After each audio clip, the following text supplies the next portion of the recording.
दोस्तों इस वीडियो को एक मरतबा जरूर देखिए। दुनिया वालों, मैंने नमाजियों का बहुत मजाक उड़ाया था, इसलिए मुझ पर यह अजाब आ रहा है।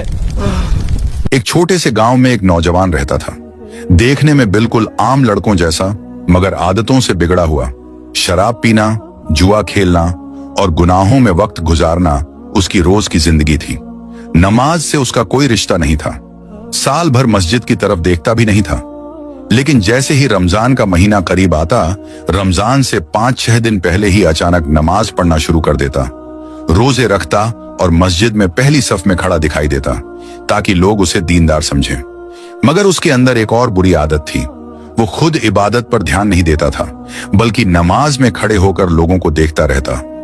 कौन कैसे नमाज पढ़ रहा है, किसका वुजू सही नहीं, कौन गलती कर रहा है। नमाज खत्म होते ही बाहर आकर लोगों की बुराई करता, चुगली करता, हंसता, मजाक उड़ाता। वो पढ़ा लिखा भी नहीं था, लेकिन दूसरों को नीचा दिखाने में उसे मजा आता था। कभी कभी बात बढ़ जाती तो लड़ाई झगड़ा भी कर बैठता। उसकी बातों और हरकतों की वजह से कई लोगों का दिल टूटा और कुछ लोगों ने तो मस्जिद में नमाज पढ़ना ही छोड़ दिया। इसी तरह उसकी जिंदगी गुजरती रही। फिर एक दिन अचानक उसका इंतकाल हो गया। मौत इतनी अचानक आई कि किसी को यकीन ही नहीं हुआ। जनाजा उठा, लोग उसे कब्रिस्तान ले गए, कब्र में उतारा, मिट्टी डाली और दुआ करके सब वापस चले गए।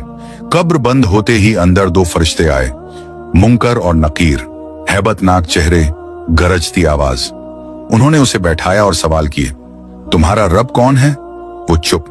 तुम्हारा दीन क्या है? जुबान सूख गई। तुम्हारा नबी कौन है? लेकिन वो एक भी जवाब न दे सका।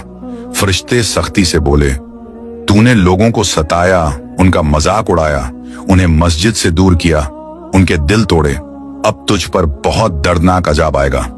इतना सुनना था कि कब्र तंग होने लगी, मिट्टी दीवारों की तरह दबने लगी, सांस रुकने लगी। अचानक चारों तरफ आग भड़क उठी, लपटें उसके जिस्म को जलाने लगी। तभी एक भयानक मोटा सांप निकला और उसके बदन से लिपट गया। डंक पर डंक मारने लगा। दर्द से वो तड़पने लगा। ऊपर से लोहे के हथौड़े बरसने लगे। वो चीखता रहा, दोनों हाथ उठाकर कहता रहा, मुझे माफ कर दो, मुझे बचा लो, मैं अब ऐसा नहीं करूंगा। लेकिन अब उसकी कोई सुनवाई नहीं थी। सुबह फिर गांव में अजान हुई। लोग नमाज के लिए मस्जिद की तरफ चले गए और उसी मिट्टी के नीचे वो नौजवान अपने ही अमाल के अजाब में जलता रहा। क्योंकि कब्र में इंसान के साथ सिर्फ उसके अमाल जाते हैं और वही उसके लिए रहमत बनते हैं या अजाब।